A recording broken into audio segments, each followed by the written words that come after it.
noite. Bom, essa reunião é uma reunião especial, é uma reunião de Natal. Então hoje, só hoje, nós vamos interromper a sequência de versículos que normalmente a gente estuda, né? Atualmente a gente está estudando o Evangelho de Mateus. Nós já estamos aqui na nossa reunião, já no capítulo 10º, mas a turma de casa, que vai estar assistindo esse vídeo, na véspera de Natal, se Deus quiser, ainda está estudando o capítulo 9. Isso hoje não faz diferença, porque nós vamos interromper a sequência de estudos que nós estamos estudando para estudar um versículo que nós já estudamos aqui na nossa reunião. Uma reunião que agora em janeiro está completando 5 anos de existência. No dia 18 de janeiro nós completamos 5 anos de existência. Mas eu sei que muitos aqui no salão não estudaram o capítulo 2 aqui conosco na casa. Só os mais veteranos, só o pessoal que está desde o começo mesmo chegou a estudar o capítulo 2. E o pessoal de casa não teve essa possibilidade mesmo, né? Porque nós começamos a divulgar os vídeos a partir do capítulo 9, tá certo? Então o que nós vamos fazer? Nós demos essa pausa e hoje nós vamos estudar o capítulo 2, versículo 1 do Evangelho de Mateus. Nós vamos voltar lá atrás, tá certo? Aloysio, por quê? Porque o propósito dessa reunião, desse vídeo que nós estamos gravando hoje, é celebrar o nascimento de Jesus. E se Deus quiser, agora que nós estamos podendo registrar a reunião em vídeo, todo Natal nós vamos gravar um miudinho especial.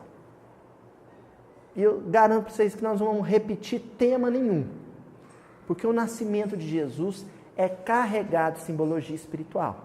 É o nascimento, é a reencarnação mais importante que já aconteceu no orbe.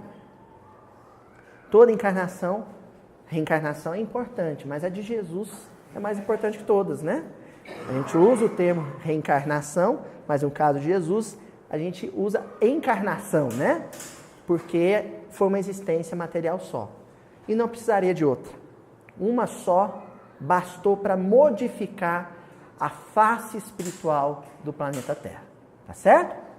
Então, o miudinho de hoje, miudinho especial, nós vamos estudar o capítulo 2, versículo 1 do Evangelho de Mateus, que diz assim: E tendo nascido Jesus em Belém da Judéia, no tempo do rei Herodes, eis que uns magos vieram do Oriente a Jerusalém. É o versículo que nós vamos estudar hoje. Vou repetir mais uma vez. E tendo nascido Jesus em Belém da Judéia, no tempo do rei Herodes, eis que uns magos vieram do Oriente a Jerusalém. Eu tinha um desafio. Esse versículo ele é tão rico, os nomes de cidades que aparecem nele, o nome de um rei que aparece nele, né? A referência à Judéia, é tão rico que a gente passaria aí umas 4 ou 5 reuniões estudando só esse versículo. E eu sei disso porque nós já estudamos ele aqui no miudinho há 5 anos atrás. Quase 5 anos atrás. Só que o desafio é que nós só teríamos uma reunião para comentá-lo. Essa reunião especial. Então tinha que optar por uma palavra. Uma única palavra que rendesse aí 1h e pouca de bate-papo aqui. Tá certo? Qual foi a palavra escolhida? Belém. Belém. Sob protesto da minha esposa, a Juju, que queria que eu comentasse magos. Aí eu falei, o estudo está pronto, já preparei ela, mas e magos? Não vai falar de magos, né? Aí passava um dia ela, mas e magos? Você não vai falar de magos mesmo? Então, gente, eu prometo que o ano que vem, no miudinho do ano que vem, de comemoração do Natal, nós vamos comemorar, comentando esse versículo de novo, e em homenagem à minha esposa, eu vou fazer um estudo sobre magos, tá ok? Mas hoje, a palavra especial é Belém. A cidade Belém. Eu vou começar a fazer um comentário sobre essa palavra, contando uma história para vocês. E não é a história do nascimento de Jesus. É uma história bem contemporânea. Em 1863, um padre salesiano da Itália, chamado Antonio Belloni, teve uma ideia muito óbvia, mas que ninguém tinha pensado antes dele. Então eu acredito mesmo que foi uma ideia inspirada, que essa ideia chegou do alto. Esse padre salesiano, né, dos irmãos salesianos, da ordem salesiana, ele pensou uma coisa genial. Quando Jesus nasceu, Herodes, o rei Herodes, que não queria um concorrente na Palestina, mandou sacrificar, assassinar muitas crianças. Já que ele não sabia com certeza qual seria a criança Messias, ele mandou matar muitas. Houve então a chamada matança dos inocentes, que aconteceu na cidade de Belém. Todas as crianças que haviam nascido naquela noite, ele mandou matar. E aí, de assassinar Jesus, ainda precocemente.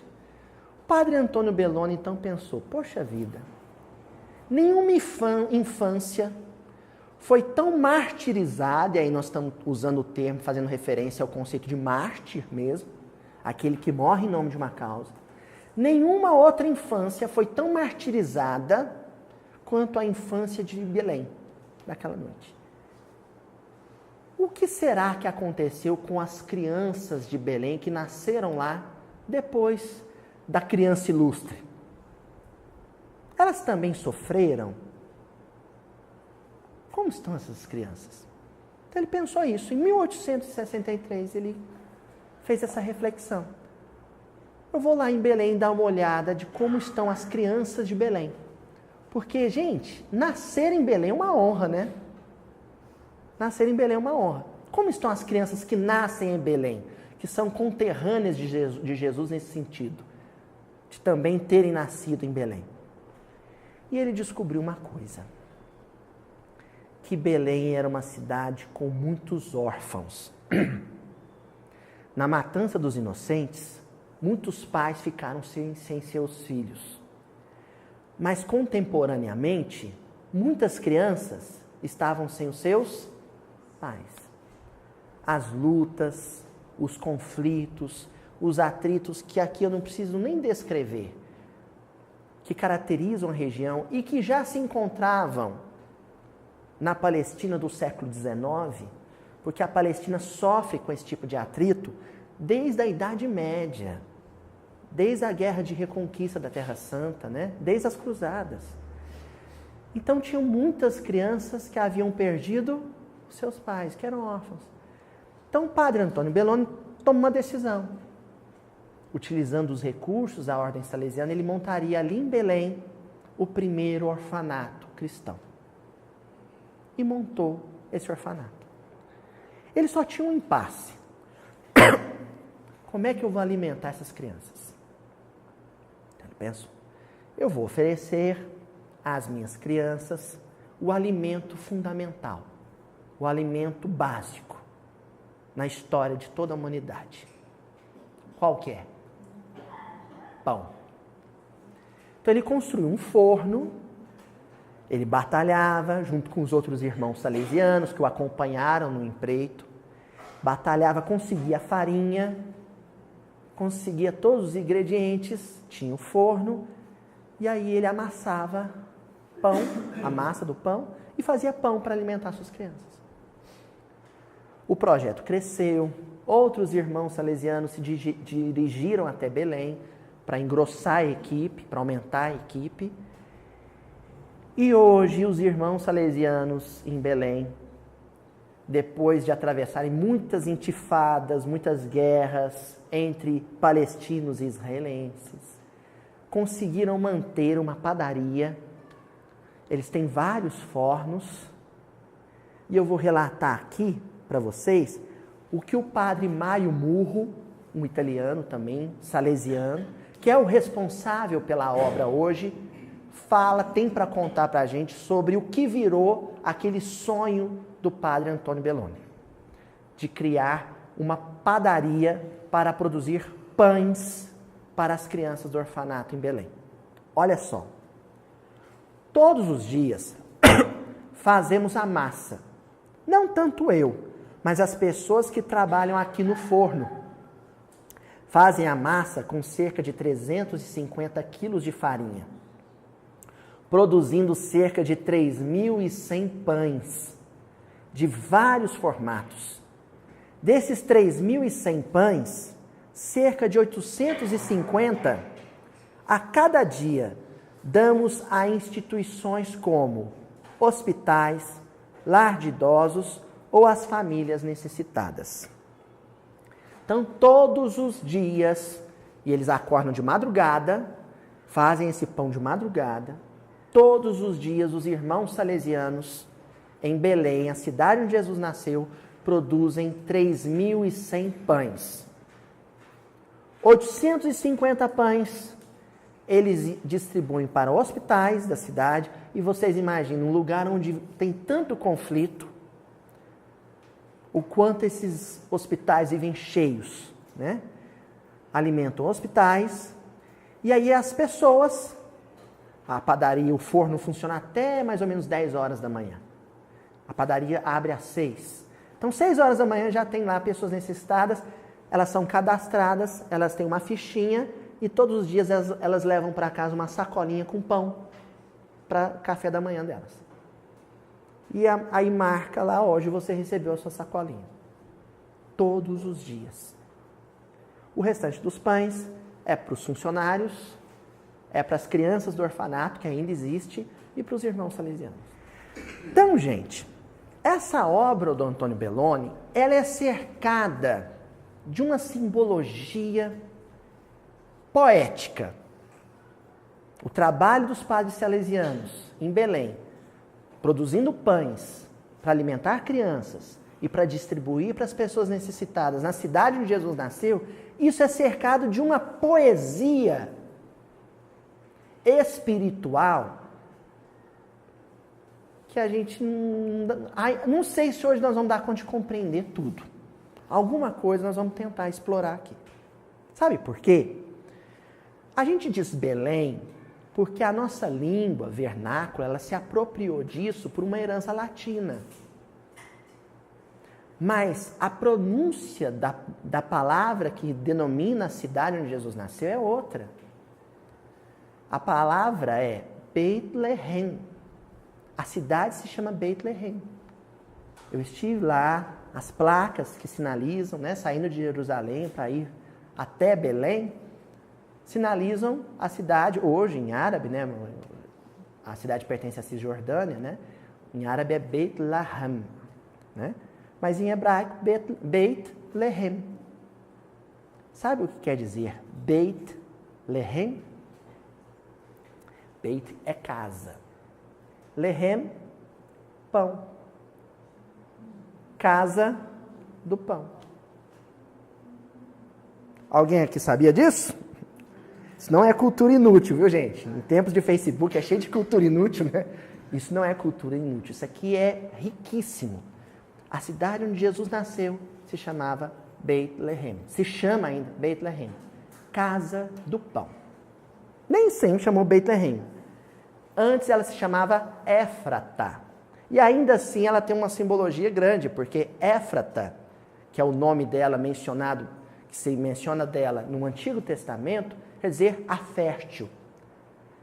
Então, entre Belém e Jerusalém está mais ou menos a uns 10 quilômetros. As duas são cidades muito altas, uns 700 metros acima do nível do mar. Então, está no topo da montanha mesmo. Mas tem os vales. E os vales são muito férteis, né? Então, em torno de Belém se produzia muito trigo. E esse trigo é o trigo que alimentava a região inteira. Por isso que lá era chamada, a princípio, primeiramente de Éfrata, a fértil, a cidade fértil, e posteriormente, já no tempo de Davi, do rei Davi, o rei Davi, lembrando, ele também nasceu em Belém, ele foi coroado pelo profeta Samuel em Belém. Já no tempo de Davi, o povo da região chamava a cidade de Beit-Lehem. Jesus nasceu em Beit-Lehem, a casa do pão, o lugar do pão, aldeia do pão. Tá certo isso, gente? Tranquilo? Bom, Jerusalém é uma cidade grande. Já no tempo de Jesus, era a maior metrópole da Palestina. Uma cidade toda murada, uma cidade fortaleza, e uma cidade que abrigava o maior templo, o maior monumento, a maior construção erguida em nome de um Deus único, Deus monoteísta em todos os tempos. Até hoje, não se conseguiu erguer algo parecido com o que foi o Templo de Jerusalém. Mas Belém é uma cidade pequenininha. Hoje, gente, e aí a gente tem que considerar que hoje é uma cidade famosa, embora pequena, hoje ela tem uns 30, 40 mil habitantes. No tempo de Jesus, quando Jesus nasceu lá, não tinha nem 1000. Era uma aldeia, uma cidade pequenininha, que fica ao lado, pertinho de Jerusalém. Uns 10 quilômetros, 8, 10 quilômetros, uma cidade da outra. No entanto, Jerusalém representa a grandeza, a capacidade de criação do homem. Assim como Atenas, assim como Roma. Cidades como Jerusalém são monumentos erguidos em nome da grandeza do homem. Aquilo que o homem é capaz de criar e erguer de extraordinário.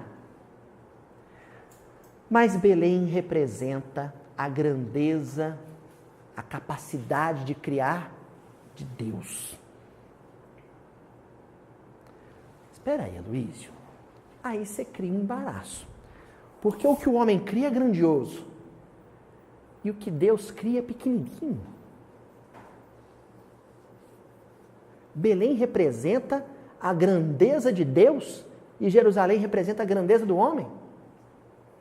Sim, porque o mesmo templo de Jerusalém é um templo erguido pelos homens, em louvor a Deus, mas é a obra humana. Mas o que acontece em Belém é obra divina, exclusivamente obra de Deus. Por quê que a expressão da grandeza de Deus é pequena? Bom, no Velho Testamento tem um profeta menor, e a gente diz profeta menor porque produziu menos, né? Escreveu menos, pregou menos, que é o profeta Miqueias. E esse profeta ele apresenta algumas profecias de natureza messiânica. Uma delas, que está lá no livro dele, o livro de Miqueias, capítulo 5, versículo 2, diz assim: Mas tu, Belém, Éfrata, embora o menor dos clãs de Judá, de ti sairá para mim aquele que irá triunfar em Israel. Suas origens são de tempos antigos, de dias imemoráveis. Gente, nós estamos falando de um profeta, então ele vem antes de Jesus. Por isso que é uma profecia de natureza messiânica. É o profeta anunciando a vinda do Messias. Tá, aqui isso eu acho que está muito claro, né?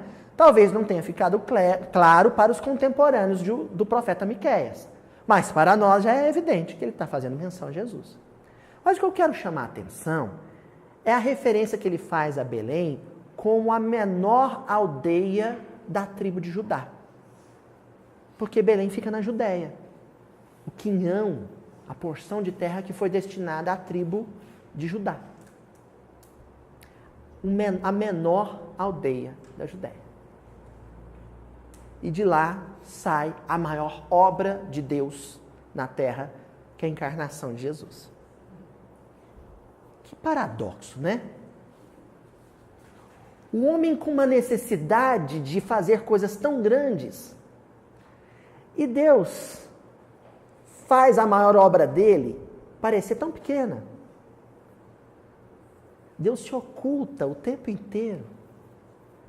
A obra dos homens está sempre saltando aos olhos, e a obra de Deus sempre se ocultando. Não é isso? O homem tem uma necessidade de mostrar tudo que é capaz. Deus não tem essa menor necessidade disso. Ele simplesmente faz o que precisa fazer e faz perfeito. Porque só Deus é capaz de fazer a perfeição.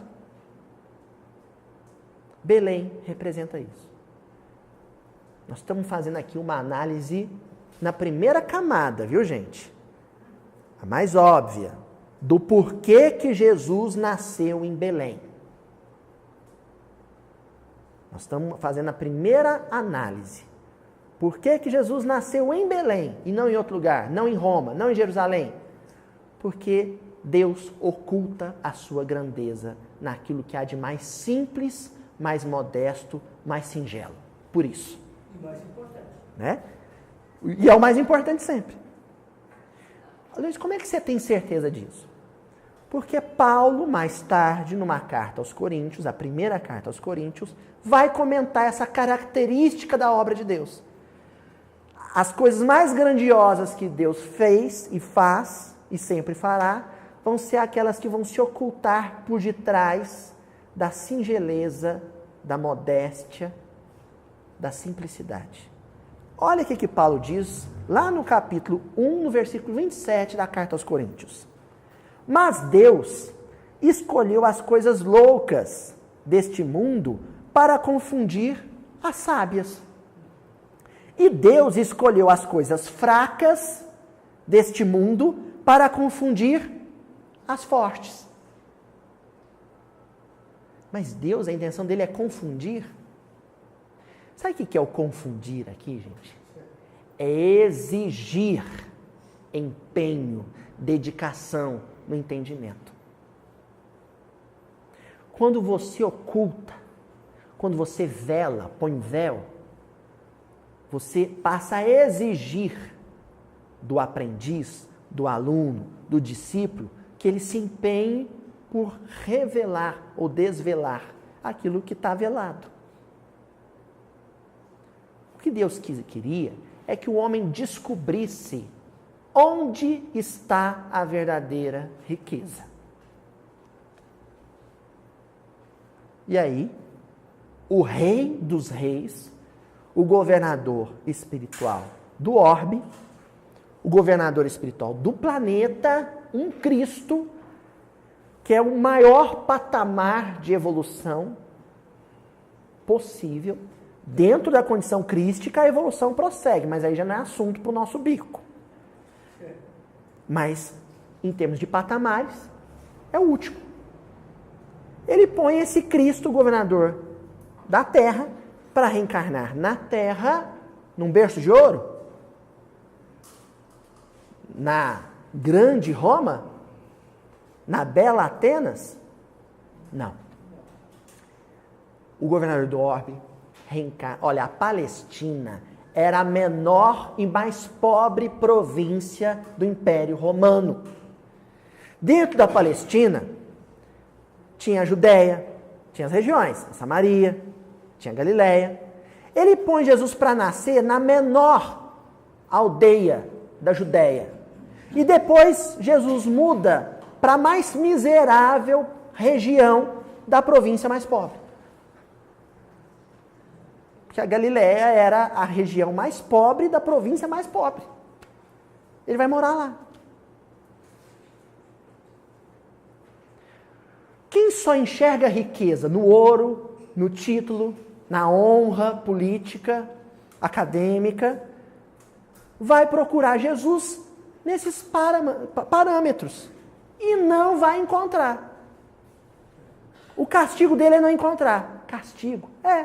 Castigo como consequência da sua empáfia, da sua arrogância. E vai continuar perdido. Por que fulano está perdido? Porque ele está procurando o lugar errado. Se ele encontrasse valor, percebesse grandeza nas coisas simples, singelas e modestas, ele encontraria Jesus.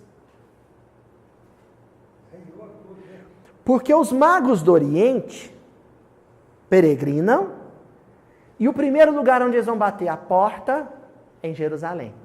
Na casa do rei, eles vão visitar o rei Herodes. Encontram Jesus e têm a humildade de dizer, opa, erramos. A estrela está brilhando em outro lugar. Não é em Jerusalém. Parecia que era em Jerusalém, mas não era. E aí vão encontrar Jesus em Belém. Na melhor casa de Belém? Não. Gente, os pastores de ovelha, eles precisavam, durante o inverno, recolher as suas ovelhas para um lugar seguro. Então, o que eles faziam? Eles escavavam ou esculpiam, não sei qual termo aqui seria melhor, mas eles iam abrindo covas, grutas, nos paredões de granito de Belém. Eu entrei num lugar desse, é incrível. Eles chegavam a fazer cômodos lá dentro. Iam cavando a rocha, furando a rocha, e ali abriam galerias lá dentro. E lá eles moravam junto com o seu rebanho. Então dormia tudo junto, o pastor e as ovelhas. Mas Jesus não nasceu no inverno. A data que a gente comemora, o 25 de dezembro, não é a data em que ele nasceu. Luiz, como é que sabe disso?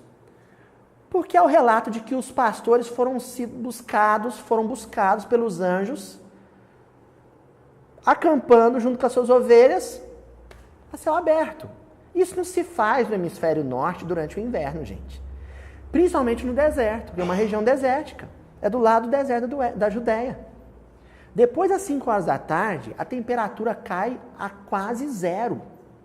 Ninguém faz isso no inverno.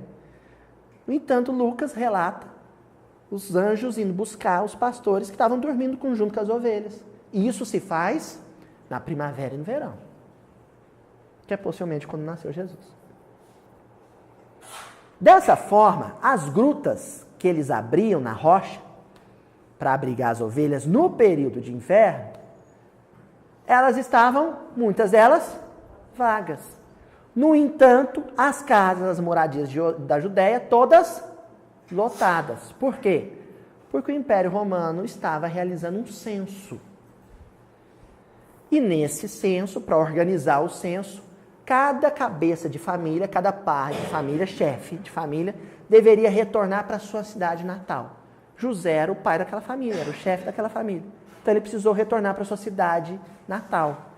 Ele era da estirpe, ele era da linhagem do rei Davi, era um descendente do rei Davi.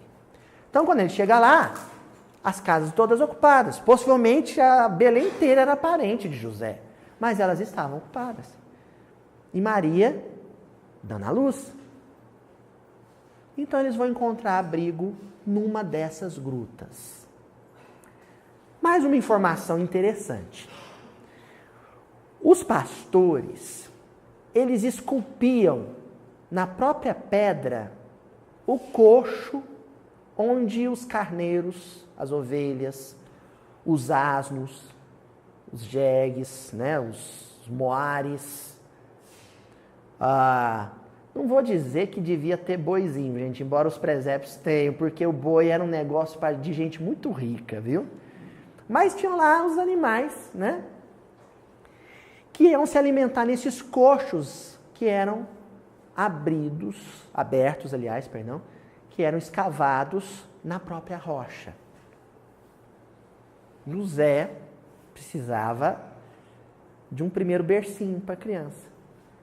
Ali ele usou o próprio feno no lugar, acolchoou aquele coxo e ali a criança foi depositada. Quando a mãe precisava espreguiçar, levantar, porque quase todo o tempo, quem aqui foi mãe sabe, ela estava com a criança nos braços. Então, é importante eu contar isso para vocês pelo seguinte, gente, a gente vai no shopping e vê lá a manjedoura. E ela é tão bonitinha, sabe, acolchoada. A gente compra um presépio chique, paga uma fortuna, põe lá na nossa casa. E a gente imagina um bercinho, né, seu Daniel? Todo bonitinho, onde Jesus passou a sua primeira noite. E, na verdade, nós estamos falando de um coxo cheio de carrapato, perto de estrume, numa estrebaria, num alojamento de pastores e animais. Depois que eu descrevi isso para vocês, vocês entenderam melhor como é que foi a situação? Vamos ler de novo Paulo? Mas Deus escolheu as coisas loucas deste mundo para confundir as sábias. E Deus escolheu as coisas fracas deste mundo para confundir as fortes. É bom eu ler esse versículo aqui, porque recentemente saiu um Pode Ser novo, pelo Ser, um podcast novo, né, o Pode Ser, e o Dr. Ricardo Vardil, eu estava do lado dele quando ele mandou essa bomba. O Dr. Ricardo Vardil, sábio Dr. Ricardo Vardil, falou, gente, Deus é louco. E todo mundo arregalou o olhão, eu ri demais nesse dia. Porque é o que Paulo está dizendo. Para a lógica humana, Deus é louco. Qualquer um de nós aqui gasta uma fortuna, gasta o que tem, o que não tem, quando a mulher engravida, para embelezar o quartinho do bebê. Paga uma nota num bercinho, não sei das quantas. E o governador espiritual da terra, sob ordens celestiais, passa a primeira noite dele dentro de um coxo. Isso é loucura. Não é, Cid? Isso é coisa de maluco. É por isso que havia grande perseguição. Então ninguém entendeu nada. Naquele momento ninguém entendeu nada. Fala, seu Daniel. Por isso tem peregrinação das grutas lá nessa região. É impossível localizar. Então a gente tem lá a Gruta da Natividade, né? A gente vai fazer menção a esses locais santos, gente, com profundo respeito, como a gente vai fazer menção 25 de dezembro.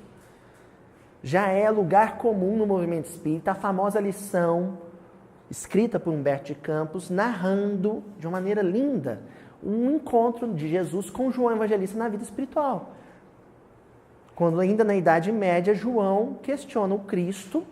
A gente não vai imaginar como, onde e como é que era a forma deles, que isso não é papo pra gente, né? Mas João questiona o Cristo, olha, estão calculando errado e comemorando o dia errado, a data do seu nascimento. Aí Jesus fala para ele, mas isso não importa. É uma convenção necessária, pedagógica. Ao menos uma vez por ano, a gente tem que fazer um miudinho especial. Entendeu? É um pretexto. É uma desculpa. Agora, tem um povo bobo, sabe? É um povo bobo que fica fazendo conta na ponta do lápis para desmerecer o Natal. Tá, vamos acabar com o Natal? E aí? Pronto. Agora, nenhuma vez por ano, tem muita família que vai pensar em Jesus. Se é que pensa, né?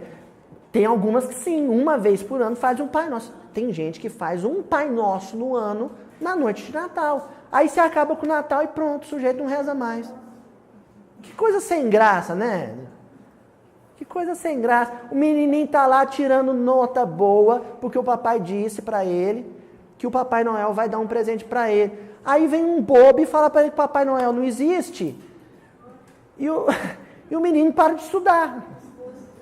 Gente, para mentalidades infantis, e a nossa mentalidade ainda é infantil, essas convenções são necessárias. São necessárias. É a oportunidade, é a ocasião. Então nós estamos aqui hoje, não é porque o 25 de dezembro é o dia que Jesus nasceu. Nós estamos aqui hoje porque uma convenção humana de que era importante que, no mínimo, uma vez por ano, a gente desse uma pausa na nossa correria mundana, humana, para fazer reflexões mais profundas sobre o que significou a vinda de Jesus no orbe. Tá certo? Vamos começar essas reflexões? Vamos lá? Bom, Lucas e Mateus são os únicos evangelistas que fazem menção ao nascimento de Jesus. João e Marcos não fazem menção. Então, Lucas é o que mais faz menção, natural, é o chamado Evangelho da Natividade, porque Lucas, boa parte do Evangelho, e essa primeira parte, até o capítulo 9, ele construiu com entrevistas feitas a Maria, com Maria. Então, ninguém melhor para lembrar da noite do Natal do que a mãe do menino, né? Então, Lucas é o que mais fala. E lá no capítulo 2 de Lucas, no versículo 16, o evangelista relata assim: e foram apressadamente, ele está falando dos pastores, que receberam a anunciação dos anjos, e foram apressadamente e acharam Maria e José e o menino deitado na manjedoura. Quem começa a construir o Evangelho de Lucas é Paulo. E depois ele entrega o que já tinha organizado para Lucas terminar o serviço. Paulo era um judeu da diáspora. Um judeu que nasceu em Tarso, cresceu em Tarso. Boa parte, até o início da adolescência em Tarso. E Tarso é na Grécia, na Ásia Menor, Grécia Antiga. Lucas era um grego, da gema, gregão. Então, o melhor grego dos evangelhos, o grego koineu, o grego popular, mais bem escrito dentre os 4 evangelhos, é o grego de Lucas. E a palavra grega, que foi traduzida como manjedoura, é fatne. Fatne. Manjedoura é latim. Vem de mangiare. O que é mangiare? Aí vocês sabem, né? Mangiare é comer. Uma tradução literal do termo em latim seria um comedouro. É onde se come. Mas a palavra grega, fatne, e aí é importante a gente explorar o grego, né? A palavra grega fatne, tanto ela serve para o coxo, o comedouro de animais, como ela serve para umas gamelas e umas bandejas que na Grécia Antiga iam para a mesa levando nelas, trazendo como conteúdo, pães ou o cordeiro assado. Ó. Então o genial Lucas, que aprendeu muito com Paulo, usou a palavra grega fatne, que é uma palavra que tem esse sentido ambíguo. Tanto faz referência ao coxo de fato onde Jesus foi depositado, criancinha, quanto faz referência às bandejas, às gamelas que iam para a mesa para servir pães e o cordeiro assado. Aqui, gente, a gente tem uma bifurcação.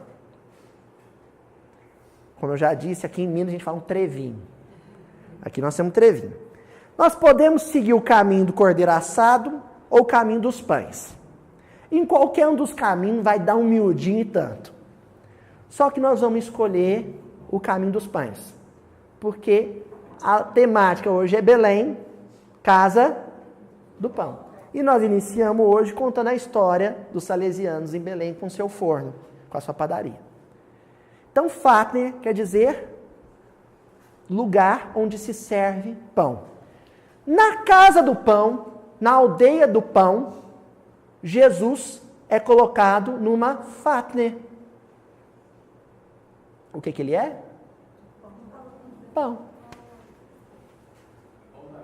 O pão da vida. O que ele é? Pão. Entenderam qual que era o recado? Deus, o Haroldo fala isso, acha engraçado. Ele fala assim, gente, vamos lembrar de uma coisa, Deus não tem boca. Então como é que Deus fala? Com as circunstâncias. Ele está dizendo, olha, ele nasceu na casa do pão, passou a primeira noite dele num comedouro, numa fatne, que é o lugar onde se deposita pães e onde o pão vai à mesa para ser servido. Jesus foi servido para a humanidade. Na Santa Ceia, o que ele faz? Parte o pão. Aí, né, seu Daniel? Aí, na Santa Ceia, Jesus parte o pão. E aí, pão, gente. Tá? Tô achando que eu vou cancelar o miudinho sobre magos da Juju do ano que vem e a gente continua o ano que vem falando de pão. Jesus é servido num grande banquete.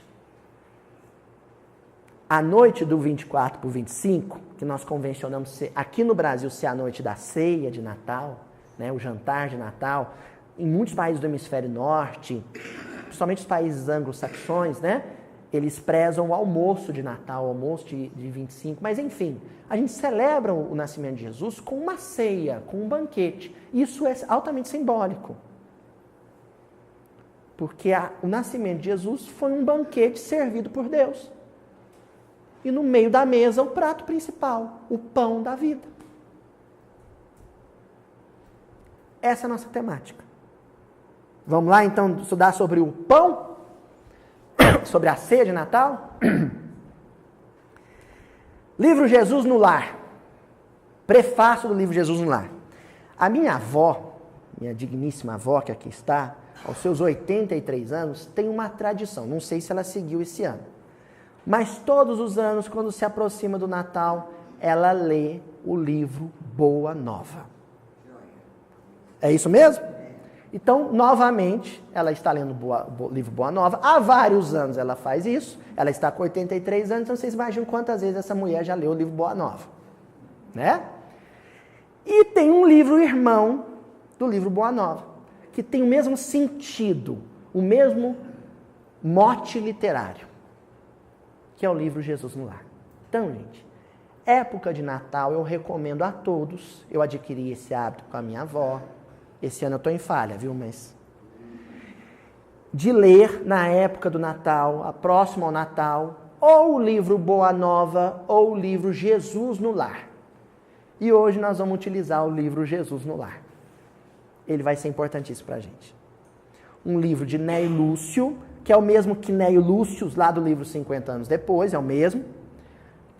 Que é o mesmo pai do Rômulo Joviano, que é o senhor Arthur Joviano, que abrigou, ofereceu acolhimento e deu um emprego para o Chico lá em Pedro Leopoldo. Tá? A família Joviano é a família Lúcio, né? Segundo o próprio Chico. Então o senhor Neio Lúcio ditou, através do Chico, um livro chamado Jesus no Lar. E no prefácio, e aí quando a gente fala de prefácio de livros do Chico, a gente sabe que é um autor. Quem? Emmanuel. Ele faz o prefácio dos livros, mesmo de outros autores. O Emmanuel diz assim: hoje, que quase 20 séculos são já decorridos sobre as primícias da Boa Nova, lembrando que ele escreveu isso em meados do século XX, o domicílio de Simão se transformou no mundo inteiro. O livro Jesus no Lar, cada história é uma anedota, uma parábola, né, uma historinha contada por Jesus nos cultos que eram realizados na casa de Pedro, na casa de Simão Pedro, em Cafarnaum. Né? Então, todo capítulo de Jesus no Lar é um culto na casa de Pedro. E aí, na casa de Pedro, se passa os capítulos que nós vamos estudar hoje. Só que para compreender esses capítulos, nós vamos ter que guardar esse ensinamento do senhor Emmanuel. Hoje, o domicílio de Simão se transformou no mundo inteiro. Tudo que a gente falar aqui sobre a casa de Simão Pedro, a gente vai remeter ao nosso contexto atual, à nossa vida atual no mundo. Tá bom? Vamos lá? Capítulo 1, intitulado O Culto Cristão no Lar. Começa assim: povoara-se o firmamento de estrelas dentro da noite prateada de luar. Noite, escuridão. A noite é escuridão absoluta? Não. Existem os luminares, as estrelas e a lua. Sabe qual é a função das estrelas e a função da lua? Lembrar o coração do homem, aquele que ergue o olhar para o céu, que a escuridão não venceu e que o sol continua brilhando. Então, a noite que Humberto Campos menciona aqui são os períodos de maior escuridão, em que a gente acha que é pura escuridão, não é? Nossa, hoje é pura trevas. 2016, todo mundo falando, 2016 tem que acabar, foi pura escuridão. É porque não sabe perceber a lua e as estrelas refletindo na luz do sol. Você só olha nas lacunas, só no manto negro. Você ainda não é sensível para se fixar na luz das estrelas e na luz do luar. Bom, depois que eu fiz esse comentário, voltemos. Então, Humberto Campos: povoara-se o firmamento de estrelas dentro da noite prateada de luar. Quando o Senhor, instalado provisoriamente em casa de Pedro, instalado provisoriamente em casa de Pedro. Pedro era um homem. Jesus estava provisoriamente na casa de Pedro. Mas ele não morava na casa de Pedro. Não era a casa dele. Ele se hospedava lá. A terra é a casa humana. É a casa dos homens. Os 30 e tantos anos que Jesus permaneceu conosco, que deve ter sido uns 37, viu, gente? Porque se ele nasceu no reinado do rei Herodes, e Herodes morreu 4 anos antes do que se nós assinalamos como o ano 1, então, na verdade, Jesus nasceu 4 anos antes do que a gente considera. E se ele morreu aos 33, porque Humberto Campos relata que a crucificação aconteceu no ano 33, então ele morreu com 37 anos.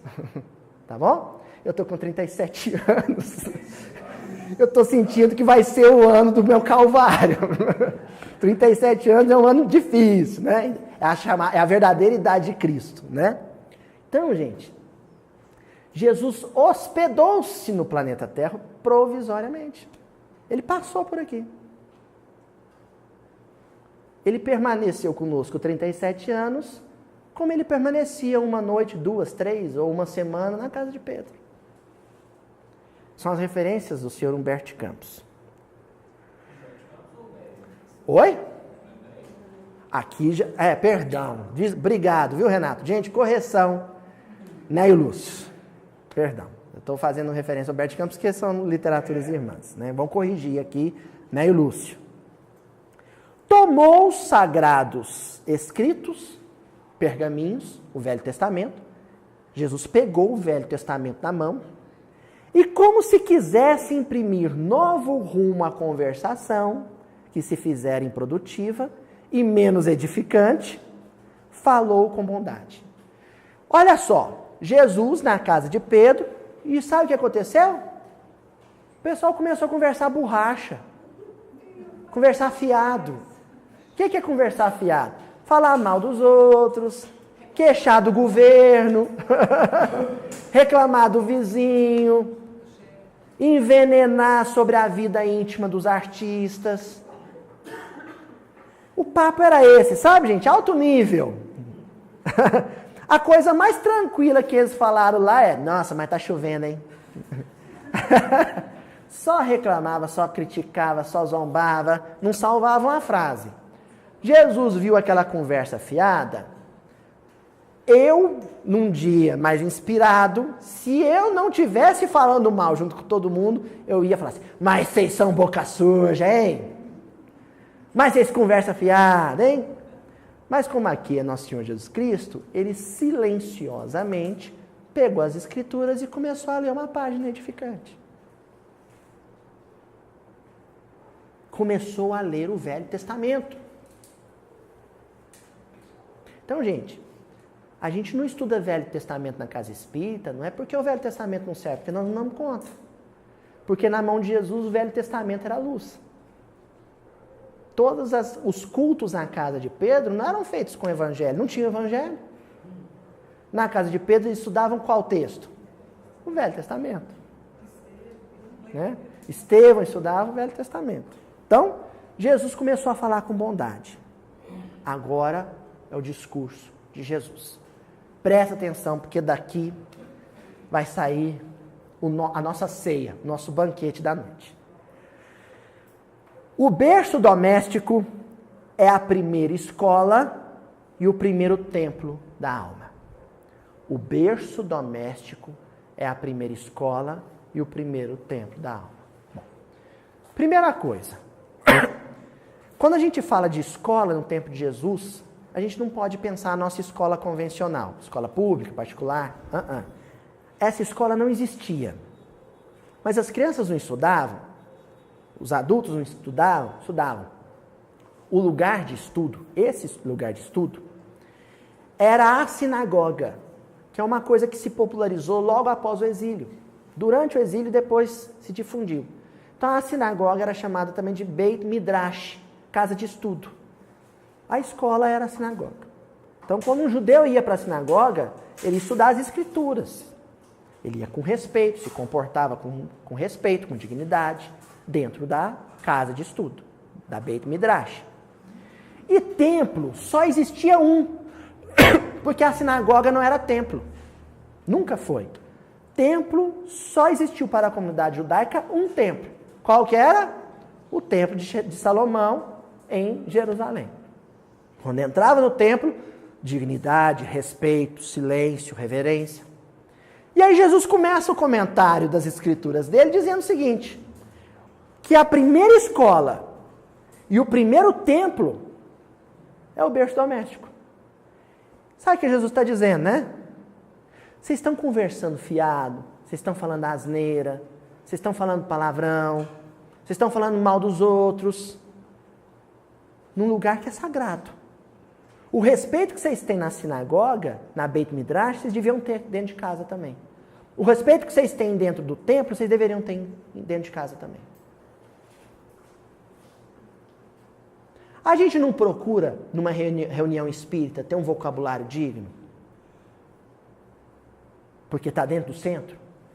E se alguém fala uma besteira, alguém já diz assim, olha, você está dentro do centro. Por que em casa é diferente? Sabe por quê que é diferente?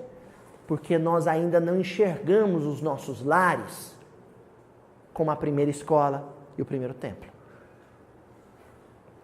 Começou o papo do Cristo. Isso aqui é papo de Cristo, gente. Aí ele vira para Pedro e diz assim, a casa do homem é a legítima exportadora de caracteres para a vida comum. Tá. Todo mundo fala em pôr ordem em Brasília. Precisamos limpar Brasília. Precisamos pôr ordem no Congresso Nacional. E Jesus está dizendo o contrário. Que você tem que pôr ordem. Você tem que limpar moralmente o seu ambiente doméstico. Porque é o ambiente doméstico que exporta para o meio externo, para fora, os caracteres comuns. O que você cultua, o que você valoriza, como você se comporta dentro de casa, vai determinar cultura, valores e comportamento fora.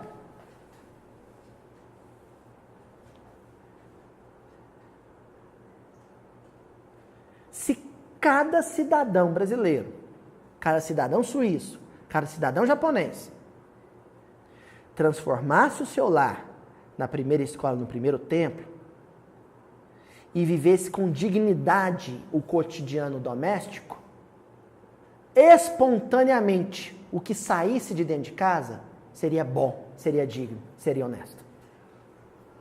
E aí nós colocamos em destaque a conduta dos próprios filhos.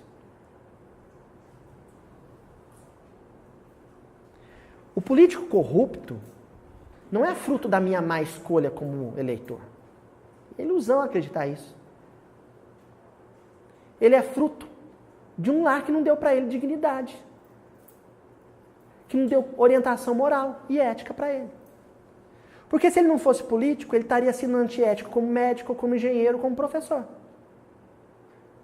Ele só estaria em outro lugar, fazendo as mesmas coisas. Então o problema é a falta de formação do caráter em casa. Mas a gente acha muito engraçado, extremamente engraçado, quando o menino chega em casa contando que brigou com um coleguinha na escola. Ai, que gracinha! Ele falou que deu um soco no coleguinha. A gente pega o celular e filma dois irmãos disputando o mesmo brinquedo e sai no tapa. A gente acha bonitinho quando o menino vai na festa de aniversário e soca o dedo no glacê do bolo. Manda de vídeo cacetado lá pro Faustão. E todo mundo ri. Ai, que bonitinho, ele estragou o bolo do coleguinha. Incentiva. Continua. Olha os questionamentos de Jesus. Como esperar uma comunidade segura e tranquila sem que o lar se aperfeiçoe? A paz do mundo começa sob as telhas a que nos acolhemos. Se não aprendemos a viver em paz entre quatro paredes, como aguardar a harmonia das nações? Aí os deputados saem no tapa Lá dentro, no Senado, vamos dar, falei muito mal dos deputados. Os senadores saem no tapa lá dentro do Senado. E a gente fala assim, que falta de respeito, sair no tapa. Essa baixaria dentro da casa do Senado. E a gente não acha baixaria sair no tapa dentro de casa, na hora do almoço, por causa do bife. Por que a minha casa é menos digna? Jesus está dizendo, é só inverter o fluxo, gente. É só inverter o fluxo. A transformação do mundo começa na vida familiar e se exterioriza. Não é o contrário. Senão vai ser aquele menino, eu tive aluno, menino insuportável. Insuportável, tive aluno. E aí a escola vai, chama o pai para conversar, e o pai fica bravo assim, não, mas eu pago uma escola boa, é para vocês dar educação para o meu filho, senão eu educava em casa. Tem pai que pensa isso. Como tem pai de espírita que acha que caráter vai ser formado na personalidade do filho, uma reuniãozinha de evangelização infantil por semana na casa espírita. Eu não sei mais o que eu faço, esse menino vai na evangelização toda semana e continua com mau comportamento. A evangelizadora, semana tem 148 horas, ele fica evangelizador 1 hora. Continuamos. Agora, Jesus vira para Pedro e solta a bomba da noite. Porque eu sei que alguns estão pensando assim, tá, mas qual a ligação dessa lição com a casa do pão? Com a padaria dos salesianos? Jesus vira para Pedro e diz assim, Pedro, o dono da casa, Pedro, a mesa de tua casa é o lar de teu pão. Doidura é essa? Ele está falando de lar, de vida familiar, de mudar a humanidade através do lar. Vira para Pedro. Pedro, a mesa da tua casa é o lar de teu pão. Tá. Aí me deu um estalo. Eu resolvi fazer uma brincadeira. É assim. Lar de teu pão. Casa de teu pão. Casa do pão. Em hebraico, Beit Lehem. Com as mudanças, né, a contração linguística, Belém. Vamos substituir nessa frase o lar de teu pão pela palavra Belém? Fica assim, ó. A mesa de tua casa é Belém.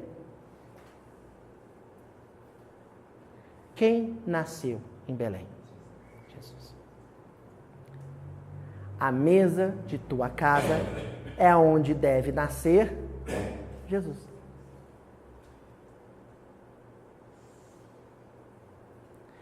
Jesus nasceu nas nossas casas. Já aconteceu a noite de Natal lá dentro, mas no sentido espiritual. Eu já servi na mesa da minha casa o pão da vida? Esse é o questionamento que a gente deve fazer. Ah, mas eu sou espírita, a gente faz o culto. Tá. E aí eu vou perguntar assim. Ao longo de 2016, quantas vezes eu servi o pão da vida na mesa de uma casa? Quantas vezes o menino Jesus nasceu dentro da minha casa? Ah, já aconteceu, tinha o culto do evangelho no lar, a gente faz uma oração na hora do almoço. Tá, e logo que ele nasce, o que vira o lar? Continua sendo o lugar do nascimento? Nela, recebes do Senhor o alimento para cada dia. Por que não instalar ao redor dela a sementeira da felicidade e da paz na conversação e no pensamento?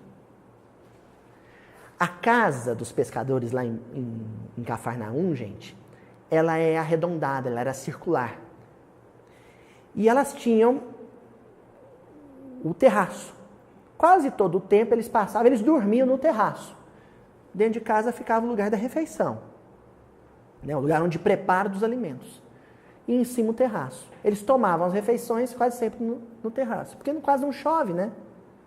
Então, era no terraço que acontecia as refeições. Então a mesa ficava ali no centro. Todo o entorno era a casa. santifica o centro e deixa a santidade do centro irradiar para a periferia. É o que Jesus está dizendo. Faz o culto uma vez por semana, em casa, mas deixa todos os cômodos receberem a boa vibração do culto, o bom pensamento do culto, a boa palavra do culto. Isso num sentido espacial, mas também num sentido temporal. Porque a gente elege uma vez por semana a reunião do culto doméstico, não é? Transforma aquele dia da semana no centro e os demais na periferia. Aí o que acontece? A luz que você acende, o pão que você serve, naquele dia, se irradia para os demais, para os outros. É isso que Jesus está dizendo para Pedro. E você faz isso, esse processo de irradiação, como? Através do pensamento e da conversação. Porque a gente pensa no bem ou pensa no mal, mesmo quando não verbaliza. E o pensamento é vida, segundo o próprio Emmanuel. Continuando. O Pai que nos dá o trigo para o celeiro, através do solo, envia-nos a luz através do céu. Então, de baixo para cima, brota o alimento material. De cima para baixo, brota o alimento espiritual. De baixo para cima, o pão da matéria. De cima para baixo, o pão do espírito. Em razão disso, gente, antes de ler essa frase, se acontecer de alguém em casa, ou mesmo aqui ainda fala assim, esse cara tá muito doido. Eu estou falando isso porque eu fico desconfiado quando eu estou montando isso. Eu falo assim, isso não é normal, não. Mas aí chega uma frase dessa, aí eu ganho gás para continuar. Falo, é por aí. Olha só, Jesus dizendo, em razão disso, o evangelho não foi iniciado sobre a multidão, mas sim no singelo domicílio dos pastores e dos animais. Na hora que eu li isso, eu falei, olha, ele está falando de Belém mesmo? Está falando da manjedoura mesmo? Lá em Cafarnaum, na Galileia, Jesus faz uma palestra dizendo para Pedro, Pedro, transforma a sua casa em Belém, transforma a sua cozinha na gruta, transforma a sua mesa na manjedoura e deixa que o resto aconteça. O que Pedro responde para ele? Mestre, seja feito como desejas. Então, aí Ney Lúcio continua narrando. Então Jesus, convidando os familiares do apóstolo, a palestra edificante e a meditação elevada, desenrolou os escritos de sabedoria e abriu na terra o primeiro culto cristão no lar. O primeiro culto cristão no lar. O culto cristão no lar, gente, não pode ser um episódio automático, robótico, mecânico. Tá a hora do meu culto, tem que fazer o culto. Aí você dá uma pausa na briga, faz o culto, né? Dependendo do horário, você faz, se um dia você é cansado, louco para ele acabar. O outro tá lendo sua cabeça, tá lá no serviço, tá voando longe, né? Porque tem que fazer, cumprir o protocolo. Não é assim, não. É um culto. Você tem que cultuar. Um culto é uma entrega. É sentimento. Você tem que comentar o que aconteceu no dia durante o culto. Chorar, se emocionar. Não entendeu ou se distraiu? Fulano, lê de novo que eu perdi esse trecho. E aí, quando encerra o culto, toda aquela espiritualidade que você cultuou lá nos seus 15, 20, 30 minutos, 1 hora de culto, aí você deixa aquilo irradiar para a periferia. Para a periferia da semana, para a periferia da casa. Mas em casa é só eu. Faz o culto no seu quarto. Ah, mas eu divido o quarto com meu irmão. Faz o culto no banheiro. Faz o culto no banheiro, santifica o chuveiro, o vaso sanitário. Deixa o seu coração se irradiar. Sabe por quê, gente? Porque aí você vai transformar esse culto no horário de fazer pão. E vai estar imitando a atitude do padre Antônio Belloni, salesiano. O que o padre Antônio Belloni fazia? Ele tinha um compromisso direto com os órfãos, com os filhos do coração. Ele fazia pão para os órfãos, mas foi tão farto o processo, tão próspero, que sobrava pão. Aí ele começou a espalhar esse pão para aqueles que não estavam diretamente ligados a ele. Então a gente fabrica o pão do Espírito, a gente recebe o pão do Espírito na nossa casa para atender aqueles que estão imediatamente ligados a nós, a parentela física da casa.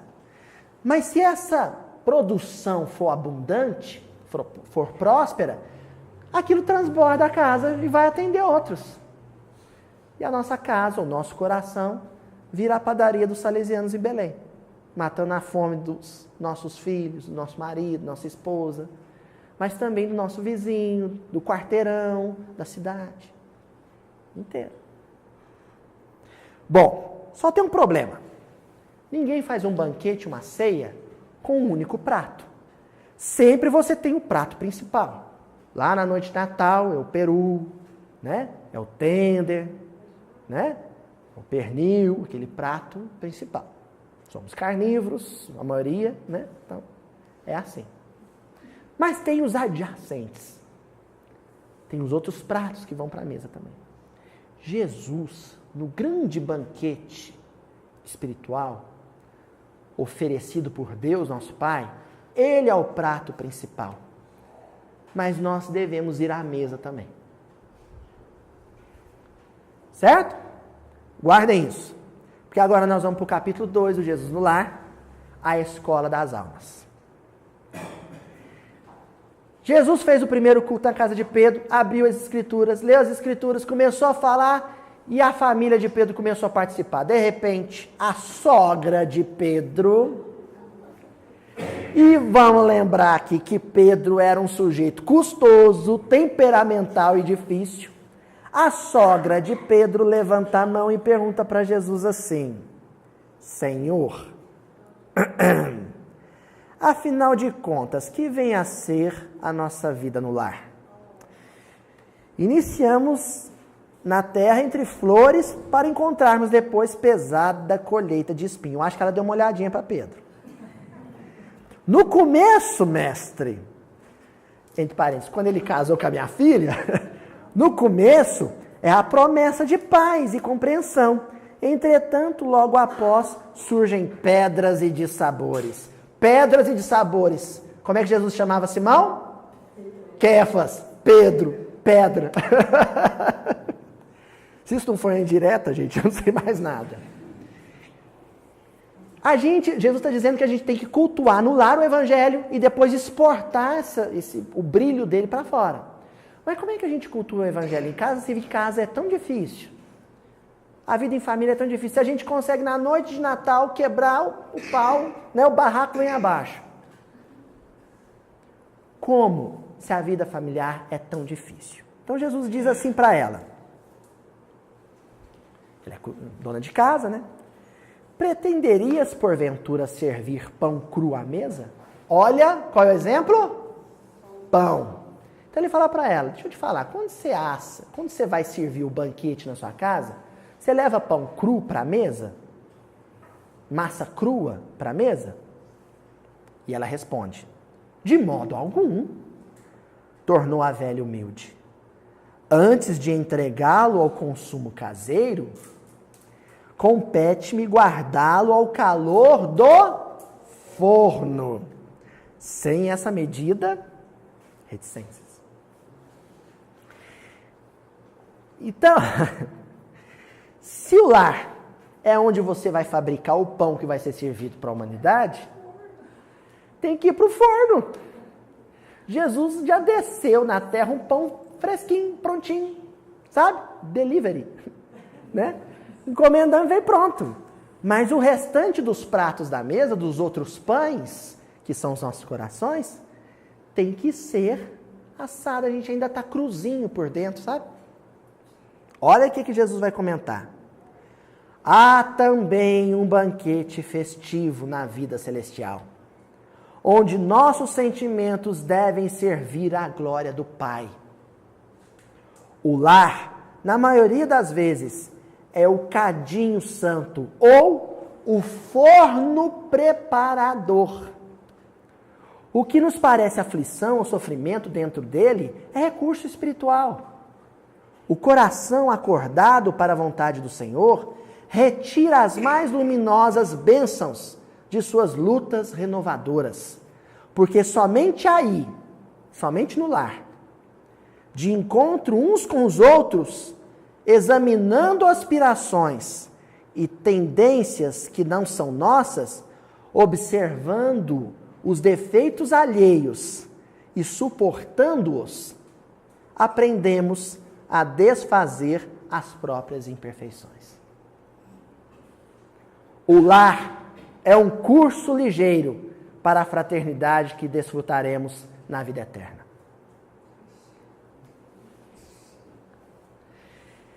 Então, Jesus é a matriz, sabe? Ele é o modelo e guia, não é? Ele é o pão pronto. Cada um de nós tem que fabricar o seu pão em sentimento, tendo por base, tendo como parâmetro, como padrão, o coração dele. Só que não tem pão que fique pronto se não for para o calor do forno. Por isso que a gente celebra o Natal em família. Para lembrar que o banquete material é um símbolo do banquete espiritual, onde só é servido o prato pronto, assado, no calor da convivência, do atrito diário, do contato com o diferente, no contato com o adversário, muitas vezes, do opositor. E essa tolerância que menciona aqui, né, é aturar e tipo, eu não suporto, mas fazer o que não? Tá? É tolerar no sentido de procurar a melhor parte do outro. Procurar o que há de virtude. O Dr. Ricardo Vardil fala, a lindura do outro, a belezura do outro. Né? A gente tem que encontrar isso. Encerramos hoje nosso banquete com João, já que a gente mencionou Mateus e Lucas como os evangelhos da natividade, nós vamos encerrar com João, que é o evangelho cósmico. Olha o que está lá no evangelho de João. Jesus se dirigindo aos discípulos. Lembrando que no miudinho nós estamos já estudando, o pessoal de casa não viu ainda, mas já estamos estudando os discípulos, né? Porque o pão de Deus é aquele que desce do céu e dá vida ao mundo. Disseram-lhe, pois, seus discípulos, Senhor, dá-nos sempre desse pão. E Jesus lhes disse, eu sou o pão da vida. Aquele que vem a mim não terá fome. Que a humanidade, nesse Natal e sempre, possa se fartar do pão da vida, que é a espiritualidade vivida por nosso Senhor Jesus Cristo. Ave Cristo, louvado seja o nascimento de Jesus. Feliz Natal para todo mundo, em família, com os encarnados, com os desencarnados. Glória a Deus às alturas, e paz na terra, e boa vontade para com os homens. Que assim seja.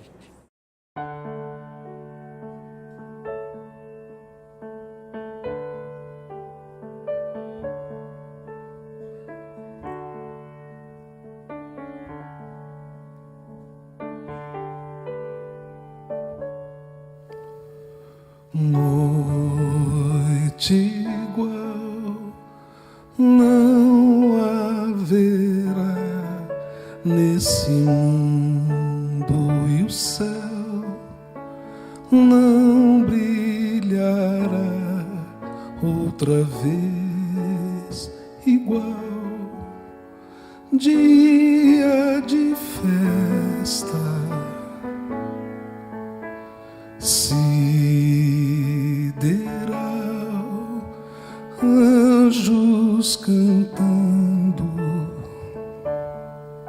é Natal. nasceu Cristo, o mestre irmão, para mostrar que no coração há um lugar para todo irmão, sem cor, sem raça, sem distinção. Te damos graças, ó mestre irmão, por nascer entre nós a cada dia que vem, junto com o sol, trazendo paz e esperança de ver outra noite igual.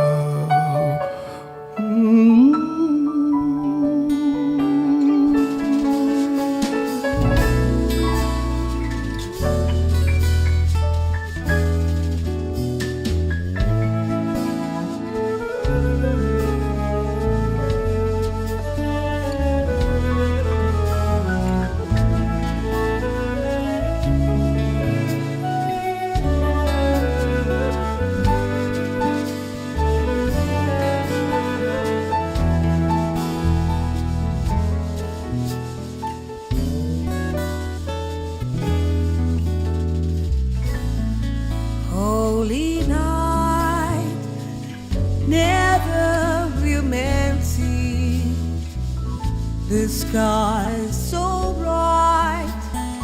We'll never see anything alive. It's time to celebrate. Holy night, angels keep singing.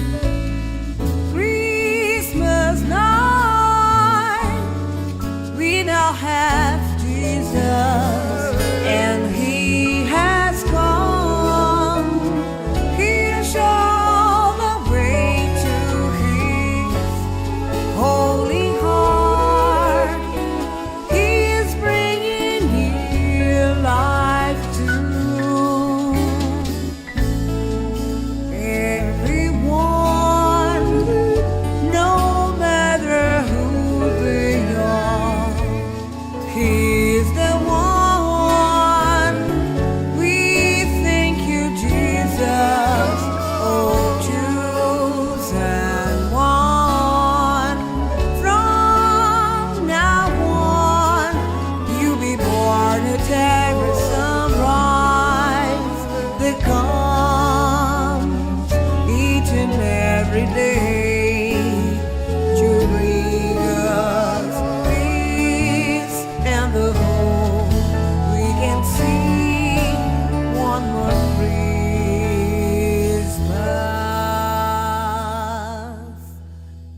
Now